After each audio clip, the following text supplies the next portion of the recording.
Perjanjian Renville adalah perundingan antara Indonesia dan Belanda yang terjadi di atas kapal Amerika Serikat, yaitu USS Renville. Kapal USS Renville saat itu berlabuh di Pelabuhan Tanjung Priok, Jakarta. Perundingan Renville diadakan untuk menyelesaikan perselisihan atas Perjanjian Linggarjati pada tahun 1946 yang disebabkan Belanda ingkar untuk mengakui kedaulatan Indonesia secara de facto. Pada tanggal 1 Agustus 1947, Dewan Keamanan Perserikatan Bangsa-Bangsa atau PBB mengeluarkan resolusi gencatan senjata antara Belanda dan Indonesia. Gubernur Jenderal Van Mook dari Belanda memerintahkan gencatan senjata pada tanggal 5 Agustus 1947. Tanggal 25 Agustus 1947, Dewan Keamanan mengeluarkan resolusi yang diusulkan Amerika Serikat bahwa Dewan Keamanan akan menyelesaikan konflik yang terjadi antara Indonesia dan Belanda secara damai dengan membentuk Komisi Tiga Negara. Komisi Tiga Negara ini terdiri dari Australia yang diwakili oleh Richard Kirby yang dipilih oleh Indonesia, sementara Belanda memilih Belgia yang diwakili oleh Paul van Zielen. Sedangkan Australia dan Belgia bersepakat memilih Amerika Serikat yang diwakili oleh Frank Porter Graham. Dalam perundingan tersebut, Indonesia diwakili oleh Perdana Menteri Amir Syarifuddin, sedangkan wakil dari Belanda adalah Raden Abdul Qadir Widjoyo Atmojo. Pada tanggal 29 Agustus 1947, Belanda memproklamirkan garis Van Mook yang membatasi wilayah Indonesia dan Belanda pada waktu itu. Republik Indonesia menjadi tinggal sepertiga Pulau Jawa dan kebanyakan di Pulau Sumatera. Tetapi Indonesia tidak mendapat wilayah utama penghasil makanan. Belanda juga melakukan blokade untuk mencegah masuknya persenjataan, bahan makanan, dan pakaian menuju wilayah Indonesia. Perjanjian Renville ditandatangani pada tanggal 17 Januari 1948.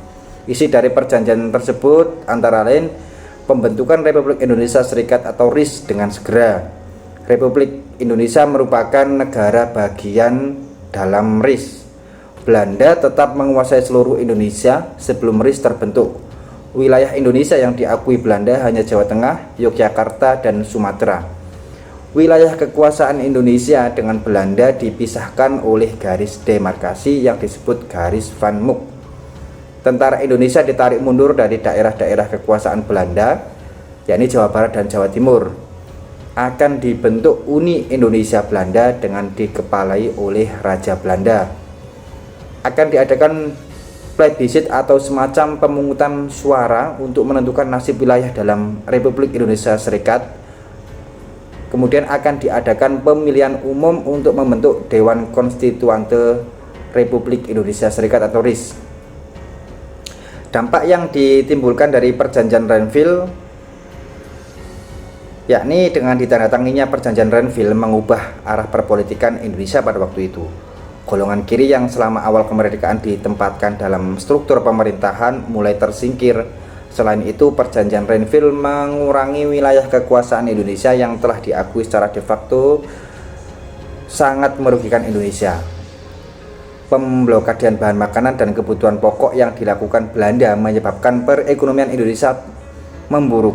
Perjanjian ini juga menyebabkan TNI harus ditarik mundur dari daerah-daerah pendudukan Belanda di Jawa Barat dan Jawa Timur. Kondisi ini melahirkan peristiwa Long March Siliwangi, sebuah perjalanan panjang para tentara divisi Siliwangi dari Jawa Barat ke Jawa Tengah dan Yogyakarta. Tak hanya itu, setelah Perjanjian Renville ditandatangani, Belanda mendeklarasikan negara federal di Sumatera, di mana sebagian Sumatera masih wilayah Indonesia.